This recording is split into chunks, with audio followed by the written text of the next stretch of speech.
ভাই, পারলে হাসি থামান। বল্টুর বইয়ের একটা পুত্র সন্তান জন্ম হয়েছে।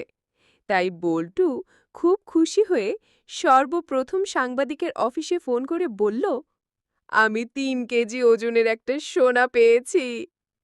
সাংবাদিক খবর পাওয়া মাত্রই ছুটে গেল বল্টুর বাড়িতে।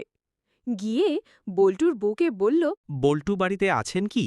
জি না, উনি খুশির জোরে বন্ধুদের মিষ্টি খাওয়াতে গেছেন। আমরা কি একটু দেখতে পারি যেখান থেকে সোনা বের হয়েছে? না না, ওটা একদম প্রাইভেট জায়গা। বলুন তো, বল্টু কতদিন ধরে চেষ্টা করছিল ওই সোনা বের করার জন্য? গত ২ বছর ধরে চেষ্টা করছিল। ওহ, কোন সময়ে সে বেশি চেষ্টা করতেন? রাতের বেলায় বেশি চেষ্টা করতেন।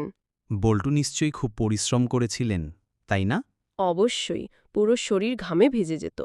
আমরা কি ওই সোনাটাকে দেখতে পারি? জি হ্যাঁ, নিশ্চয়ই। এই কথা বলে বল্টুর বউ ঘর থেকে বাচ্চাটা কোলে করে বের করে নিয়ে এসে সাংবাদিককে বলল, এই তো আমাদের সোনা। সাংবাদিক শুনে বেহুশ।